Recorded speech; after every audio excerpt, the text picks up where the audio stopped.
ಈ ಒಂದು ವಿಡಿಯೋದಲ್ಲಿ ನಾವು ಇಂಟ್ರೆಸ್ಟ್ ಆನ್ ಡ್ರಾಯಿಂಗ್ಸನ್ನು ಕ್ಯಾಲ್ಕುಲೇಟ್ ಮಾಡೋದನ್ನು ನೋಡೋಣ ಅಂಡರ್ ಪ್ರೊಡಕ್ಟ್ ಮೆಥಡ್. ಯಾವ ರೀತಿ ಕ್ಯಾಲ್ಕುಲೇಟ್ ಮಾಡ್ತಾರೆ ಅನ್ನೋದು. ಕ್ವಶನ್ ಏನಿದೆ ಅಂದರೆ, Kumar and Patil R partners in a firm. Kumar withdrawn ₹4,000 quarterly. Kumar withdrawn 4,000 rupees quarterly at the beginning of each quarter. Calculate the interest on drawings at 9% per annum for the year ending 31/3/2024 under product ಮೆಥಡಲ್ಲಿ ಮಾಡಬೇಕಾಗುತ್ತೆ ಇದು. So quarterly ಅಂದರೆ ಒಂದು ವರ್ಷದಲ್ಲಿ ಎಷ್ಟು quarter ಇರ್ತವೆ ಅಂದರೆ 4 quarter ಇರ್ತವೆ. ಎಟ್ ದ ಬಿಗ್ನಿಂಗ್ ಅಂತ ಹೇಳಿದ್ದಾರೆ. Each quarter, beginning of each quarter ಅಂತ ಹೇಳಿದ್ದಾರೆ. ಇದನ್ನು ಯಾವ ರೀತಿ ಕ್ಯಾಲ್ಕುಲೇಟ್ ಮಾಡಬೇಕಂತಂದರೆ, calculation of interest on drawings under product method.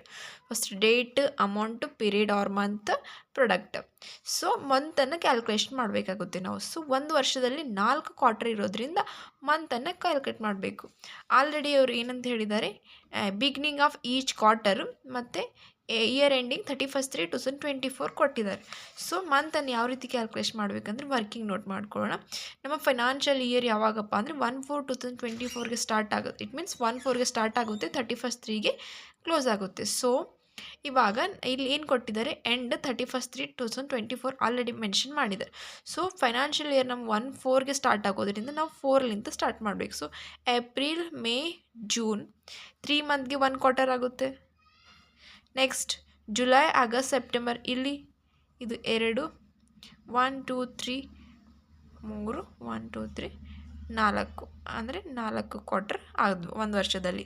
So April, May, June, July, August, September, October, November, December, January, February, March. So April 4, ಇವು confusion ಆಗಬಾರ್ದಂತ ಬರ್ಕೊಂಡಿದ್ದೀನಿ.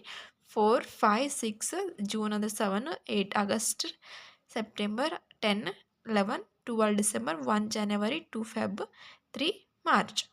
So ಇವಾಗ ಯಾವ ರೀತಿ ಕ್ಯಾಲ್ಕುಲೇಷನನ್ನು ಮಾಡ್ಕೊಳ್ಬೇಕಂತ ನೋಡೋಣ. ಡೇಟು 1/4/2023. ಇಯರ್ ಸ್ಟಾರ್ಟೆಡ್ ಯಾವಾಗ ಆಗುತ್ತೆ ಫಿನಾನ್ಷಿಯಲ್ ಇಯರ್ ಅಂದರೆ 1/4/2023. So 1/4/2023 ಅಂದರೆ ನಮ್ದು ಯಾವಾಗ ಕ್ಲೋಸ್ 1 ಕ್ವಾರ್ಟರ್ ಯಾವಾಗ ಆಗ್ಲತ್ತದ ಅಂದರೆ 6 ತನಕ 1 ಕ್ವಾರ್ಟರ್ ಆಗ್ಲತ್ತದ.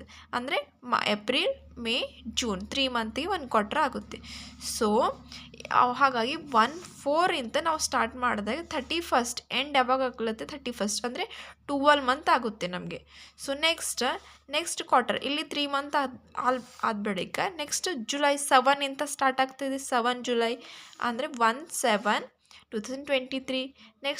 ನೆಕ್ಸ್ಟ್ ಎಲ್ಲಿಂದ ಅಂದರೆ 10 ಅಕ್ಟೋಬರ್, ನೆಕ್ಸ್ಟ್ 1 ಜನವರಿ. ಸೊ ಹಾಗಾಗಿ 1/10/1 ಜನವರಿ 24 ಬರ್ತಿದ್ದೀನಿ ನಾನು. ಸೊ ಇವಾಗ ಇಲ್ಲಿಂದ ನಾವು ಇಯರ್ ಎಂಡಿಗೆ ಹಾಕಿದ್ರೆ 12 ಮಂತ್ ಆಗುತ್ತೆ. ನೆಕ್ಸ್ಟು 7 ಕ್ಯಾಲ್ಕುಲೇಟ್ ಮಾಡಿದ್ರೆ 7, 8, 9, 10, 11, 12, 13 7 ಸ್ಟಾರ್ಟ್ ಮಾಡಿದಾಗೆ 7, 8, 9, 10, 11, 12, 1, 2, 3 9 ಮಂತ್ಸ್ ಆಗುತ್ತೆ. ಸೊ 10 ಮಾಡಿದ್ರೆ 6 ಮಂತ್ ಆಗುತ್ತೆ. 1 ಅಂದರೆ ಜನವರಿ, ಫೆಬ್ರವರಿ, ಮಾರ್ಚ್ 31ಗೆ ಕ್ಲೋಸ್ ಆಗ್ತದೆ. ಸೊ 3 ಮಂತ್ ಆಗುತ್ತೆ. ಆಲ್ರೆಡಿ ಅಮೌಂಟ್ 4,000 ಆಲ್ರೆಡಿ ಕೊಟ್ಟಿದ್ದಾರೆ ನಮಗೆ. So 4,000 every month 4,000. ಇವಾಗ ಪ್ರಾಡಕ್ಟ್ ಯಾವ ರೀತಿ, ಇವೆರಡು amount and period multiplication into ಮಾಡಿದಾಗ ನಮಗೆ 48,000 ಬರುತ್ತೆ. ನೆಕ್ಸ್ಟ್ 4,000 ಇಂಟು 9 ಮಾಡಿದ್ರೆ 36,000 ಬರುತ್ತೆ. 4,000 ಇಂಟು 6 ಮಾಡಿದಾಗ 24,000 ಬರುತ್ತೆ. 4,000 ಇಂಟು 3 ಮಾಡಿದಾಗ 12,000 ಬರುತ್ತೆ. ಸೊ ನೆಕ್ಸ್ಟ್ ಟೋಟಲ್ ಮಾಡಬೇಕು. ಇದು 4 ಕಾಲಮ್ ಟೋಟಲ್ ಮಾಡಿದಾಗ 1,20,000 ಪ್ರಾಡಕ್ಟ್ ಬರ್ತಿದೆ ನಮಗೆ. So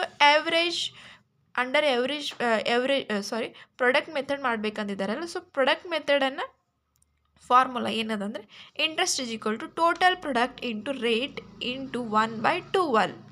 so total product already ಬಂದಿದೆ ನಮ್ಮ ಹತ್ರ 1,20,000.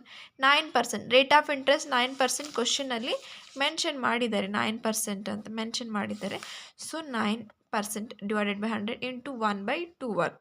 ಸೊ ಇದನ್ನು 1,20,000 ಇಂಟು 9 ಡಿವೈಡೆಡ್ ಬೈ 100 ಇಂಟು 1/12 ಮಾಡಿದಾಗ ನಮಗೆ ಆನ್ಸರ್ ಬಂದುಬಿಟ್ಟು 900 ಬರುತ್ತೆ.